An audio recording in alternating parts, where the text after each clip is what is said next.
The Holy Gospel according to John, the 11th chapter.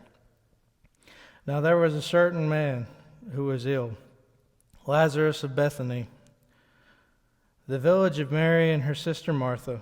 Mary was the one who anointed the Lord with perfume and wiped his feet with her hair. Her brother was Lazarus, and he was ill.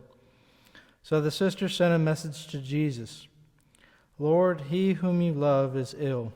But when Jesus heard it, he said, "The illness does not lead to death. Rather, it is for God's glory, so that the Son of God may be glorified through it." Accordingly, though, Jesus loved Martha and her sister and Lazarus. After having heard that Lazarus was ill, he stayed 2 days longer in the place where he was. Then after this, he said to the disciples, "Let us go to Judea again." The disciples said to him, "Rabbi, the Jews were just now trying to stone you, and are you going to go there again?" Jesus answered, "Are there not 12 hours of daylight? Those who walk during the day do not stumble because they see the light of this world. But those who walk at night stumble because the light is not in them." After saying this, he told them, "Our friend Lazarus has fallen asleep, but where I am going there to awaken him." The disciples said to him, "Lord, if he has fallen asleep, he will be all right." Jesus, however, had been speaking about his death, but they thought that he was referring merely to sleep. And then Jesus told them plainly, "Lazarus is dead. For your sake I am glad I was not there, so that you may believe. But let us go to him." Thomas, who is called the Twin, said to his fellow disciples, "Let us also go, that we may die with him." When Jesus arrived, he found that Lazarus had been in the tomb for 4 days. Now Bethany was near Jerusalem, some 2 miles away. And many of the Jews had come to Martha and Mary to console them about their brother. When Martha heard that Jesus was coming, she went and met him, while Mary stayed at home. Martha said to Jesus, "Lord, if you had been here, my brother would not have died. But even now I know that God will give you whatever you ask of him." Jesus said to her, "Your brother will rise again." Martha said to him, "I know that he will rise again in the resurrection on the last day." Jesus said to her, "I am the resurrection and the life. Those who believe in me, even though they die, will live, and everyone who lives and believes in me will never die. Do you believe this?" She said to him, "Yes, Lord. I believe that you are the Messiah, the Son of God, the one who is coming into the world." When she had said this, she went back and called her sister Mary and told her privately, "The teacher is here and is calling for you." And when she heard it, she got up and quickly went to him. Now Jesus had not yet come to the village, but was still at the place where Mary had met him. The Jews who were in the house, consoling her, saw Mary quickly get up and go out. They followed her, because they thought that she was going to the tomb to weep there. When Mary came where Jesus was and saw him, she knelt at his feet and said to him, "Lord, if you had been here, my brother would not have died." When Jesus saw her weeping, and saw the Jews who came with her also weeping, he was greatly disturbed in spirit and deeply moved. He said, "Where have you laid him?" They said to him, "Lord, come and see." Jesus began to weep. So the Jews said, "See how he loved him." But some of them said, "Could not he who opened the eyes of the blind man have kept this man from dying?" Then Jesus, again greatly disturbed, came to the tomb. It was a cave, and a stone was lying against it. Jesus said, "Take away the stone." Martha, the sister of the dead man, said to him, "Lord, already there is a stench because he has been dead for 4 days." Jesus said to her, "Did I not tell you that if you believed, you would see the glory of God?"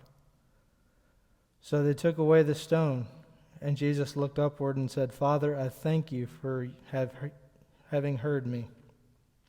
I knew that you were always near me, But I have said this for the sake of the crowd standing here, so that they may believe that you sent me." When he had said this, he cried out in a loud voice, "Lazarus, come out!" The dead man came out, his hands and his feet bound with strips of cloth, and his face wrapped in a cloth. Jesus said to him, "Unbind him and let him go." Many of the Jews, therefore, who had came with Mary and had seen what Jesus did, believed in him. The Gospel of the Lord.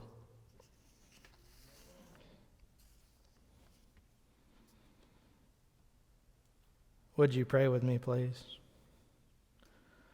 Let the words of my mouth and the meditation in my heart be acceptable unto thee, O Lord, my strength and my Redeemer. Amen. In today's gospel, we hear several things that are taking place. First, Jesus receives word that his friend Lazarus was ill, but as it turns out, he's not just ill, he's dead. That's not what any of us want to hear, right? That you get word that your close friend has died. So what does Jesus do? He goes back to Judea. His disciples immediately ask, "Are you serious? You're really going to go back to the place where they were wanting to stone you?" Jesus then answers them by telling them, "Are there not 12 hours in a day? If anyone walks in the day, he does not stumble because he sees the light of this world.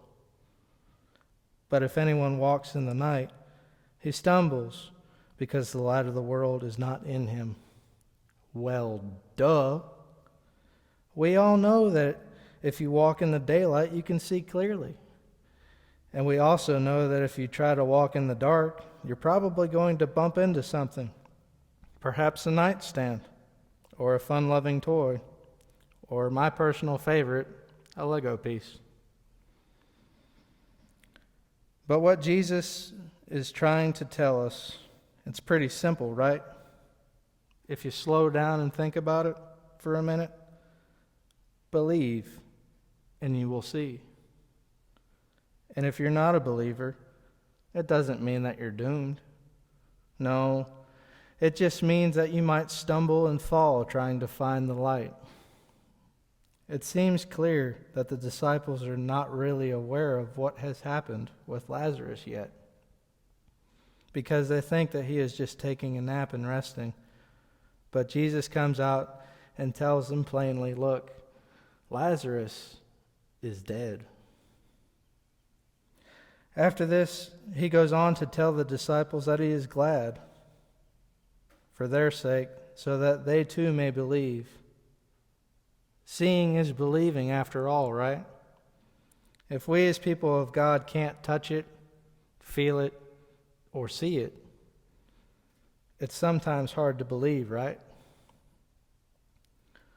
Well, that is where Jesus has something in store for his disciples. The best is yet to come.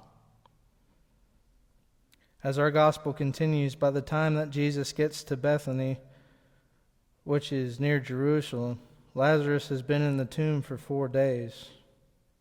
Now, I don't know about you, but sometimes when you go to take the garbage out at the end of the week, or whenever your garbage gets full, it kind of smells, doesn't it? I can't imagine a dead body after 24 hours, let alone 4 days. The crazy thing about the whole situation is that Jesus turns to Martha and tells her that her brother will rise again. To which Martha answers her, "I know my brother will rise again in the resurrection on the last day." Jesus says to her, "I am the resurrection and the life.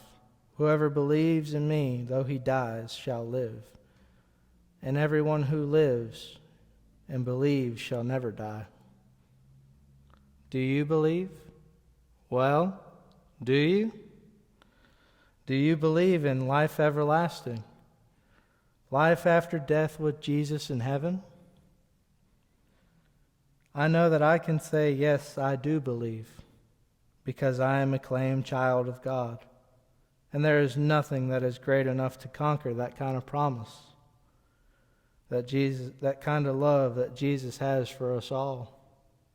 It's called grace and mercy. Martha too believes. She believes that Jesus is the Son of God who is coming into the world. So she goes and gets her sister Mary, tells her that the one they call teacher is here and is asking for her. When she steps out in front of Jesus, she falls to her knees and cries, pleading with Jesus, "Oh, if only you would have been here, my brother would not have died." Now Jesus is surrounded by people who are mourning the loss of Lazarus. All of these people suffering in pain. It does something to Jesus, not only in his heart, but within his spirit.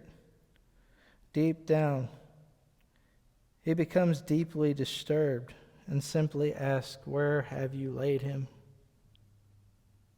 To which they say, "Come and see." Now they all go to the tomb where Lazarus has been laid. There was a large stone rolled in front of the tomb. Jesus asked for it to be moved, but Mary is afraid because of the terrible smell from her brother's dead body, because he has been dead for 4 days. He looks to Mary and says, "Did I not tell you that if you believed, you would see the glory of God?" Then something truly amazing and awesome happens. Jesus looks up to the heavens and thanks his Father because he knew that his voice was heard. The thoughts and prayers were heard by God. Then Jesus cries out in a loud voice, "Lazarus, come out!" Then he walks out of the cave in which he laid. Wrapped in cloth, he is then unbound and let go. You see, it might not always make sense to us, but when we walk in the light, it's easy. No worries. Nothing to stress out about. But then when we walk in the dark and we stumble, we always seem to throw our blame on God, like it's his fault. That job was mine. Why did he get it?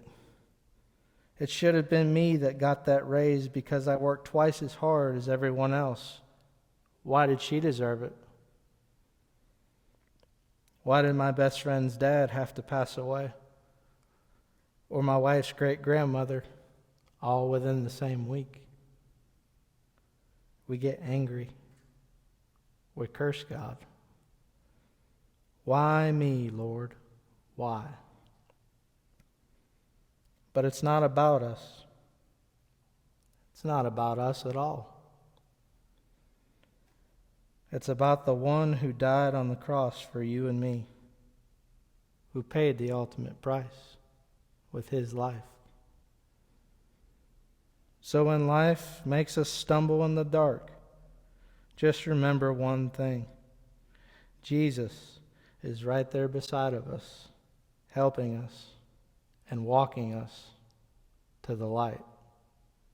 Amen.